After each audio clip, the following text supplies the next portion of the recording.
देख पिलाने आम हृत्पिंडर आभ्यंतरण गठन देखा आम से देखिले हृत्पिंडर बाह्य गठन बर्तमान आभ्यंतरण गठन देखा तो हृत्पिंड भितर कौन कौन सब जिन गुड़ाक रही आम देखिले हृत्पिंडर आभ्यंतरण गठन से भितर आम देखा हृत्पिंड आमर जो अलिंद और निलय ये अलिंद और निलय द्वार आमर देखा दक्षिण अलिंद आउ जो आमर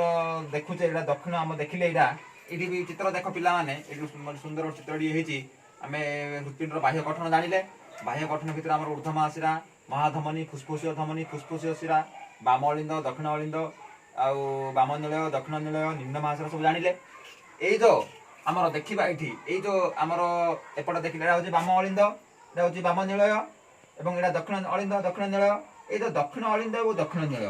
आम ये आम लिखाई देखिपर जे कौन ना दक्षिण अलिंद और दक्षिण निलय द्वार तीन पाखुड़ा विशिष्ट कपाटिका रही देखिपार ये आम गोटे तीन पाखुड़ा विशिष्ट कपाटिका यहाँ हूँ दक्षिण अलिंद यहाँ हूँ दक्षिण निलय तेणु दक्षिण अलिंद और दक्षिण निलय द्वार आम तीन पाखुड़ा विशिष्ट कपाटिका रही यहाँ हूँ आम तीन पाखुड़ा लिखाई यहाँ हूँ दक्षिण अलिंद एवं ये हूँ दक्षिण निलय दक्षिण अलिंद और दक्षिण निलय द्वार गोटे कपाटिका रही तीन पाखुड़ा विशिष्ट कपाटिका से भाया आमर से भाया आ कौन अच्छी ना आमर बाम अलिंद और बाम निलय यहाँ हूँ आम बाम अलिंद ये अंश हूँ बाम अलिंद लिखाई पे देखिपार बाम अलिंद ये बाम अलिंद और बाम निलय ये द्वार गोटे कपाटिका रही ये हूँ दुई पाखुड़ा विशिष्ट कपाटिका से भाया आम जो देखा आमर निलय और रक्तवाहिनी यहाँ हूँ रक्तवाहिनी गुड़ाक ये रक्तवाहिनी आम तीन प्रकार आगुरी पढ़ीचे आमर धमनी शिरा और रक्त कैशिक तेणु ये जो आम ऊर्ध्व महाशिरा निम्न महाशिरा और महाधमनी एगुड़ाक रही आम रक्तवाहिनी तेणु ये जो आम जदि चिंता करिया देखा आमर निलय और रक्तवाहिनी ये जो निलय दुईटा अच्छी दक्षिण निलय और बाम निलय ये निलय और रक्तवाहिनी गुड़ाक रक्तवाहिनी ये निलय और रक्तवाहिनी आड़ को गोटे कपाटिका रही आम कह अर्धचंद्राकृति कपाटिका जेहेतु से कपाटिका गोटे अर्धचंद्राकृति आकार अटे देखिपार पिलाने अर्धचंद्राकृति अर्थ ये चंद्रंकर जो आम अधा देखुचे भाया गोटे अर्धचंद्राकृति कपाटिका टी रही कौटी ना निलय और रक्तवाहिनी आड़ को सी रही तेणु आम जानिले दक्षिण अलिंद और दक्षिण निलय द्वार गोटे कपाटिका रही तीन पाखुड़ा विशिष्ट कपाटिका जहाँकि सी निलय आड़ को खोला रही है सब तार ओपेनिंग तार खोलाटा हूँ निलय पटक आम लिखीचे ये निलय और अलिंद मध्य स्थित कपाटिका निलय आड़ को खोला थाए से दक्षिण पटे हो कि बाम पटे हो दक्षिण अलिंद दक्षिण निलय पटे जो तीन पाखुड़ा विशिष्ट कपाटिका अच्छी दक्षिण निलय आड़ खोला रही थाए सेहीपरि बाम अलिंद और बाम निलय भितर जो कपाटिका दुई पाखुड़ा विशिष्ट कपाटिका टी रही से निलय आमर बाम निलय आड़ को खोला रही थाए किंतु आमर जो निलय और रक्तवाहिनी मध्य स्थित कपाटिका टी जो रही अर्धचंद्राकृति कपाटिका टी रही से रक्तवाहिनी आड़ को खोला रही है एपट को मुह कर एपट खोला रही है एपट को अपवार्ड यपट को खोला थाए तेणु सब रक्त जो जीवा आसिया हुए सी पछकू आउ फेरी पारे नाही कारण आम जाना जिते कि दक्षिण अलिंद दक्षिण निलय को रक्त जाए पुणी दक्षिण निलय दक्षिण अलिंद रक्त फेरी पारे नाही पछकू से भाया आमर बाम अलिंद बाम निलय को जो रक्त प्रवाहित होता है पुणी बाम निलय बाम अलिंद को रक्त प्रवाहित हो पारे ना तेणु आम काली भी पढ़ीचे यहीटा को आम वन वे एक मुहा रास्ता भाई आम कहते काली पढ़ी तेणु जिते कि रक्त ये दक्षिण निलय अलिंद दक्षिण निलय आड़ को आसे ये जो तीन पाखुड़ा विशिष्ट कपाटिका दे सी पुणी निलय दक्षिण निलय दक्षिण अलिंद आड़ को फेरी पारे ना से भाया बाम अलिंद बाम निलय पटु दुई पाखुड़ा विशिष्ट कपाटिका दे जो रक्त प्रवाहित हुए सी पुणी यही बाम निलय दक्षिण अलिंद को बाम निलय को आ फेरी पारे ना से भाया आमर जो आम ये देखुचे निलय आम रक्तवाहिनी पटु को जो खोला रही कपाटिका अर्धचंद्राकृति कपाटिका टी रही सेटा पुणी आउ ये पछपाट को सी फेरी पारे ना रक्त अच्छा पिला माने आमे बर्तमान बुझा आम तो हृत्पिंडर बाह्य गठन देखिले आभ्यंतरण गठन देखिले रक्तवाहिनी गुड़ाक विषय आम जानिले दक्षिण अलिंद दक्षिण निलय और बाम अलिंद बाम निलय विषय भी जानिले आउ कपाटिका विषय जानिले बर्तमान आम देखा ये जो रक्तर प्रवाहित रक्तवाहिनी भितर आम जो रक्त जो अलिंद निलय द्वार भितर जो रक्त प्रवाहित होची ए विषय आम टिके आलोचना करिया देख बाम अलिंद कथा जदि आम देखा प्रथमे बाम अलिंद काम कौन कार्य कौन ନା ଏହା ଫୁସଫୁସ ରୁ ଅମ୍ଳଜାନ ଯୁକ୍ତ ରକ୍ତ ବହନ କରି ବାମ ନୀଳ ନିକଟରେ ପହଞ୍ଚେ। ଦେଖିପାରୁଛ ଗୋଟେ ଚିତ୍ର ଏଠି ପିଲାମାନେ ଭଲ ଭାବରେ ସ୍ପଷ୍ଟ ଦେଖାଯାଉଛି। ଏଇଟା ହଉଛି ବାମ ଅଳିନ୍ଦ ଏବଂ ବାମ ନିଳୟ ଏବଂ ଏଇଟା ହଉଛି ଦକ୍ଷିଣ ଅଳିନ୍ଦ ଦକ୍ଷିଣ ନିଳୟ। ଆଗରୁ ଆମେ ପଢିଲେ ଯେ ବାମ ଅଳିନ୍ଦ ବାମ ନିଳୟ ଭିତରେ ଦୁଇ ପାଖୁଡା ବିଶିଷ୍ଟ କପାଟିକାଟିଏ ରହିଛି ଏବଂ ଦକ୍ଷିଣ ଅଳିନ୍ଦ ଦକ୍ଷିଣ ନିଳୟ ଦ୍ୱାରରେ ତିନି ପାଖୁଡା ବିଶିଷ୍ଟ କପାଟିକାଟିଏ ରହିଛି ଏବଂ ସବୁବେଳେ ସେଇ କପାଟିକା ଗୁଡାକ ଅଳିନ୍ଦରୁ ନିଳୟ ଆଡକୁ ଖୋଲା ରହିଥାଏ। ଅଳିନ୍ଦରୁ ନିଳୟ ଆଡକୁ ଖୋଲା ରହିଥାଏ ଏବଂ ରକ୍ତର ଗତି ମଧ୍ୟ ସେଇଭଳିଆ ହିଁ ହୋଇଥାଏ, ଆଉ ପଛକୁ ସେ ଫେରିପାରେ ନାହିଁ। ତେଣୁ ଏଇ ଯୋଉ ଆମେ ଦେଖୁଛେ ବାମ ଅଳିନ୍ଦ ବାମ ନିଳୟ କଥା ଏଠି ଦେଖୁଛେ, ଏଇ ଯୋଉ ଆମର ଫୁସଫୁସ, ଏଇଟା ଫୁସଫୁସ ଟି ଏଇଠି ଆମର ଚିତ୍ର ଦେଖୁଛ ପିଲାମାନେ, ଫୁସଫୁସ ଏଇଟା। ଏଇ ଯୋଉ ଫୁସଫୁସ ରୁ ସବୁବେଳେ କଣ କରେ ନା ଫୁସଫୁସ ରୁ ଅମ୍ଳଜାନ ଯୁକ୍ତ ରକ୍ତ, ଅମ୍ଳଜାନ ଯୁକ୍ତ ରକ୍ତ ବା ଯେତେବେଳେ କି ଆମର ଆମେ ଜାଣିଛେ ଆମର ରକ୍ତରେ ହିମୋଗ୍ଲୋବିନ ରହିଛି ଏବଂ ଅମ୍ଳଜାନ ସେଥିରେ ମିଶିଗଲେ ଅମ୍ଳଜାନକୁ ଆମେ ଇଂରାଜୀରେ ଅକ୍ସିଜେନ ବୋଲି କହୁ। ତ ଅକ୍ସିଜେନ ହିମୋଗ୍ଲୋବିନ ସହିତ ମିଶିଯାଏ ଅକ୍ସି ହିମୋଗ୍ଲୋବିନ ବୋଲି ତାକୁ କୁହାଯାଏ। ତାକୁ କଣ କୁହାଯାଏ ନା ଅକ୍ସି ହିମୋଗ୍ଲୋବିନ, ହିମୋଗ୍ଲୋବିନ ବୋଲି କୁହାଯାଏ। ଅର୍ଥ ହିମୋଗ୍ଲୋବିନ ସହିତ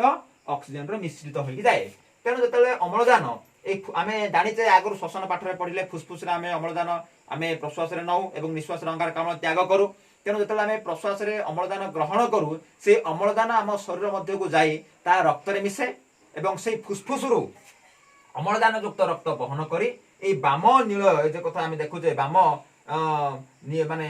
ଏହା ଫୁସଫୁସରେ ଅମ୍ଳଜାନ ଯୁକ୍ତ ରକ୍ତ ବହନ କରି ଇଏ ବାମ ନୀଳ ନିକଟକୁ ପହଞ୍ଚେ। କିଏ? ବାମ ଅଳିନ୍ଦ। ବାମ ଅଳିନ୍ଦର କାମ ହେଲା এই যে দেখুছে আমি বাম অলিন্দ কোন কার্য করে না ফুসফুসরু অম্লজান যুক্ত রক্তକୁ ନେଇକି ଧରିକି ଆସେ ଏବଂ କୋଉଠି ପହଞ୍ଚାଏ ନା ବାମ ନୀଳ ନିକଟରେ ପହଞ୍ଚେ। ପୁଣି ସେକେଣ୍ଡ ଦେଖିବା ବାମ ଅଳିନ୍ଦର କାର୍ଯ୍ୟ କଣ। ବାମ ଅଳିନ୍ଦ କଣ କରେ ନା ବାମ ଅଳିନ୍ଦ କଣ କରେ ଇଏ ଅଧିକ ଦକ୍ଷ। ଆମର ବାମ ଅଳିନ୍ଦ ଆମର ହୃତ୍ପିଣ୍ଡର ବାମ ଅଳିନ୍ଦ ହଉଛି ସବୁଠାରୁ ଅଧିକ ଦକ୍ଷ ଅଟେ, ଅର୍ଥ କାର୍ଯ୍ୟକ୍ଷମ ବା ତାର କାର୍ଯ୍ୟ ଦକ୍ଷତା ଅଧିକ ସବୁଠାରୁ ଅନ୍ୟ ତିନିଟା କଠୋରୀ ଠାରୁ ତାର କାର୍ଯ୍ୟ ଦକ୍ଷତା ଟିକେ ଅଧିକ, କାରଣ ସେ ସଂକୋଚନ ହୁଏ। ଯେତେବେଳେ ସେ ସଂକୋଚନ ହୁଏ ସିଏ କଣ କରେ ସେଇ ଅମ୍ଳଜାନ ଯୁକ୍ତ ରକ୍ତ ବାମ ଅଳିନ୍ଦ ଦେଇକି ଯୋଉ ବାମ ନୀଳ ନିକଟରେ ପହଞ୍ଚେ, କୋଉଠୁ ଆସିଥିଲା ନା ଫୁସଫୁସରୁ ଆସିଥିଲା। ସେଇ ବାମ ନୀଳ ନିକଟରେ ଅମ୍ଳଜାନ ଯୁକ୍ତ ରକ୍ତ ପହଞ୍ଚେ, ଯେତେବେଳେ ସେ ସଂକୋଚନ ହୁଏ ସେଇ ଅମ୍ଳଜାନ ଯୁକ୍ତ ରକ୍ତ କଣ କରେ ନା ମହାଧମନୀ ମଧ୍ୟ ଦେଇ ଶରୀରର ପ୍ରତ୍ୟେକ ଅଙ୍ଗ ପ୍ରତ୍ୟଙ୍ଗ ନିକଟରେ ପହଞ୍ଚେ। ଆମର ଯୋଉ ଶରୀର ଅଙ୍ଗ ପ୍ରତ୍ୟଙ୍ଗ ରହିଛି ଏବଂ ଶରୀର ଭିତରେ ଆମର ଯୋଉ କୋଷ ରହିଛି, ଆମର ମୁଣ୍ଡ ଠାରୁ ବା ମସ୍ତିଷ୍କ ଠାରୁ ଆରମ୍ଭ କରି ମସ୍ତିଷ୍କରେ ଆମର ଯୋଉ ବା ଆମର ମସ୍ତିଷ୍କ ଅର୍ଥ ମୁଣ୍ଡ କହୁଛେ, ମସ୍ତିଷ୍କରେ ଆମର କଣ ଅଛି, ମୁଣ୍ଡରେ ଅଛି କଣ ଅଛି ଆମର ମସ୍ତିଷ୍କ ଅଛି। ଏଇ ଯୋଉ ଆମର ହେଡ୍ ବା ମୁଣ୍ଡ ଠାରୁ ଆରମ୍ଭ କରି ପାଦ ପର୍ଯ୍ୟନ୍ତ ଯୋଉ କୋଷ ରହିଛି, ଏଇ ମୁଣ୍ଡ ଠାରୁ ଆରମ୍ଭ କରି ପାଦ ପର୍ଯ୍ୟନ୍ତ ସମସ୍ତ କୋଷରେ ଆକୁ ଆମେ ଅଙ୍ଗ ପ୍ରତ୍ୟଙ୍ଗ ବୋଲି କହିବା, ବିଭିନ୍ନ ଅଙ୍ଗ ପ୍ରତ୍ୟଙ୍ଗ ଆମ ଶରୀରରେ ରହିଛି। ତେଣୁ ଏଇ ଅମ୍ଳଜାନ ଯୁକ୍ତ ରକ୍ତ ଯେତେବେଳେ ବାମ ଅଳିନ୍ଦ ଠାରୁ ବାମ ନୀଳ ପାଖକୁ ଆସିଲା, ଏଇ ବାମ ନୀଳ ଅଧିକ ଦକ୍ଷତା ବା ଆର କାର୍ଯ୍ୟ ଦକ୍ଷତା ଅଧିକ ଏବଂ ଇଏ ସଂକୋଚନ ହବା ଫଳରେ ଏଇ ଅମ୍ଳଜାନ ଯୁକ୍ତ ରକ୍ତ ମହାଧମନୀ ମଧ୍ୟ ଦେଇକି ଆସେ। କୋଉଠିକି ଆସେ ନା ଶରୀର ଅଙ୍ଗ ପ୍ରତ୍ୟଙ୍ଗ ନିକଟକୁ ଆସେ। ତେଣୁ ଏଠି ଗୋଟେ କଳା ମାର୍କ କରାଇ ଦେଖୁଛ ପିଲାମାନେ, ଏଇ ରକ୍ତ କଣ କରେ ଏଠି ଆମେ ଲେଖିପାରିବା O2 ରକ୍ତ ବୋଲି ଲେଖିପାରିବା, କାରଣ ଅମ୍ଳଜାନ ଯୁକ୍ତ ରକ୍ତ ଏଇ ବାଟ ଦେଇକି ଆମେ କଣ କରିପାରେ ଅଙ୍ଗ ପ୍ରତ୍ୟଙ୍ଗ ନିକଟକୁ ଆସେ। କୋଉଠୁ ଆସେ ନା ବାମ ନୀଳରୁ ଅଙ୍ଗ ପ୍ରତ୍ୟଙ୍ଗ ନିକଟକୁ ଆସେ। ତାପରେ ଦେଖିବା ଆମର ଦକ୍ଷିଣ ଅଳିନ୍ଦ।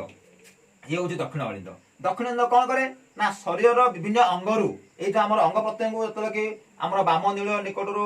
ଅମ୍ଳଜାନ ଯୁକ୍ତ ରକ୍ତ ଅଙ୍ଗ ପ୍ରତ୍ୟଙ୍ଗ ନିକଟରେ ପହଞ୍ଚିଲା, ଶରୀରର ଏଇ ଯୋଉ ଦକ୍ଷିଣ ଅଳିନ୍ଦ କଥା ଯଦି ଆମେ ଦେଖିବା, ଦକ୍ଷିଣ ଅଳିନ୍ଦ କଣ କରେ ନା ଶରୀରର ବିଭିନ୍ନ ଅଙ୍ଗରୁ ରକ୍ତ ସଂଗ୍ରହ କରି ଦକ୍ଷିଣ ନୀଳୟରେ ପହଞ୍ଚେ। ଏଇ ଯୋଉ ଆମର ଅଙ୍ଗ ପ୍ରତ୍ୟଙ୍ଗ ରକ୍ତ ପହଞ୍ଚିଲା ପରେ ସେଇଠୁ ପୁଣି ରକ୍ତ ସିଏ ବହନ କରି କିଏ ଦକ୍ଷିଣ ଅଳିନ୍ଦ ବହନ କରି ସେ ଦକ୍ଷିଣ ନୀଳ ନିକଟରେ ପହଞ୍ଚେ। ପୁଣି ଦେଖିବା ଚତୁର୍ଥ ବା ଦକ୍ଷିଣ ନୀଳୟ କଥା। ଦକ୍ଷିଣ ନୀଳୟ କଣ କରେ ନା ଏହା ଏଇ ଯୋଉ ଅଙ୍ଗ ପ୍ରତ୍ୟଙ୍ଗ ନିକଟରୁ ଯୋଉ ଦକ୍ଷିଣ ଅଳିନ୍ଦ ବାଟ ଦେଇକି ଆମର ଯୋଉ ଦକ୍ଷିଣ ନୀଳରେ ପହଞ୍ଚିଲା, ଏଇ ଦକ୍ଷିଣ ଅଳିନ୍ଦର ବା ଦକ୍ଷିଣ ନୀଳ କଣ କରେ ନା ଏହା ଅଙ୍ଗାରକାମ୍ଳ ଯୁକ୍ତ ରକ୍ତ, ଏଇଟା କଣ ନା ଆମର କାର୍ବନ ଡାଇଅକ୍ସାଇଡ ଯୁକ୍ତ ରକ୍ତ, ଅର୍ଥ ଅଙ୍ଗାରକାମ୍ଳ ଯୁକ୍ତ ରକ୍ତ ଆମେ ଲେଖିବା ଏଠି ଯୁକ୍ତ ରକ୍ତ। ଏଇ ଅଙ୍ଗାରକାମ୍ଳ ଯୁକ୍ତ ରକ୍ତ କଣ କରେ ଏଇ ଦକ୍ଷିଣ ନୀଳ ଏହା ଅଙ୍ଗାରକାମ୍ଳ ଯୁକ୍ତ ରକ୍ତ ଫୁସଫୁସ ଧମନୀ ଦେଇ କାହା ଦେଇକିରି ନା ଫୁସଫୁସ ଧମନୀ ଦେଇ ଫୁସଫୁସ ନିକଟରେ ପହଞ୍ଚେ। ଇଏ ଯୋଉ ଦକ୍ଷିଣ ଅଳିନ୍ଦର ଆମର ଅଙ୍ଗାରକାମ୍ଳ ଯୁକ୍ତ ରକ୍ତ ଆସିଲା, ଆମର ଏଠି ଆସିଲା, ଆମେ ଦେଖିଲେ ଦକ୍ଷିଣ ଅଳିନ୍ଦର କାର୍ଯ୍ୟ ଏଠି ଦେଖିଲେ ପଡିଛି ଆଗରୁ। ଶରୀରର ବିଭିନ୍ନ ଅଙ୍ଗରୁ ରକ୍ତ ସଂଗ୍ରହ କରି ଦକ୍ଷିଣ ନୀଳରେ ପହଞ୍ଚିଲା। ଦକ୍ଷିଣ ନୀଳରୁ ପୁଣି ଆଉ ଥରେ କଣ କଲା ଏ ବାଟ ଦେଇକିରି ପୁଣି ଆମର ଏଇ ଅଙ୍ଗାରକାମ୍ଳ ଯୁକ୍ତ ରକ୍ତ ପୁଣି ଆଉ ଥରେ ଫୁସଫୁସ ନିକଟରେ ପହଞ୍ଚିଲା ଏବଂ ଫୁସଫୁସ ନିକଟରେ ପହଞ୍ଚିଲା ପରେ ଆମେ ନିଶ୍ୱାସରେ କଣ ଛାଡୁଛେ ନା ଆମେ ଅଙ୍ଗାରକାମ୍ଳ ତ୍ୟାଗ କରୁଛେ। ଅଙ୍ଗାରକାମ୍ଳ ଦେଇକି କିବା କିଛି ବର୍ଜ୍ୟବସ୍ତୁ ଆମର ଅଙ୍ଗାରକାମ୍ଳ ଦେଇକି ମଧ୍ୟ କିଛି ବାହାରି ଥାଏ। तेणु यही जो दैत्य रक्त संचालन आपको आम कौन कहवा ये आम कौन देखा पिला माने बाम अलिंद बाम नीलय द्वार जो दुई पाखुड़ा विशिष्ट कपाटिका रही दक्षिण अलिंद दक्षिण नीलय द्वार जो तीन पाखुड़ा विशिष्ट कपाटिका रही मन रख बाम अलिंद और बाम नीलय द्वार सब अम्लजान युक्त रक्त प्रवाहित होता है एवं दक्षिण अलिंद दक्षिण नीलय द्वार अंगारकाम्ल युक्त रक्त प्रवाहित होता है तेणु ये दुईट जाक रक्त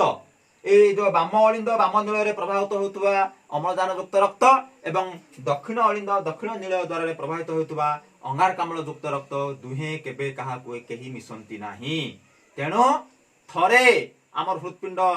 संकोचन प्रसारण हैला बेले आमर शरीर रे यह दुई थर रक्त प्रवाहित होता है तेणु यह को आमे दैत्य रक्त संचालन बोली कहबा कोन कहबा ना दैत्य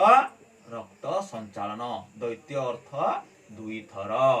तेणु दैत्य रक्त संचालन होता है आमे जानिले जे एई बाम अलिंद बाम नीलय भितर आमर जो रक्त प्रवाहित होउची अम्लजान युक्त रक्त एवं दक्षिण अलिंद दक्षिण नीलय द्वारा प्रवाहित होउथुवा रक्त होउची अंगारकाम्ल युक्त रक्त ए दुहे केबे मध्य मिसंती नाही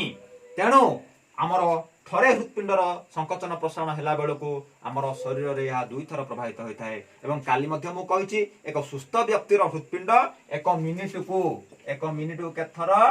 ना एक मिनिट को 72 थर धपधप होता है एवं पिला माने आमे जानिबा आमर शरीर रे अनेक मांसपेशी रहिछि एवं आमर जो शरीर जो मांसपेशी रहिछि ए हृत्पिंडर मांसपेशी ता ठारू भिन्न अटे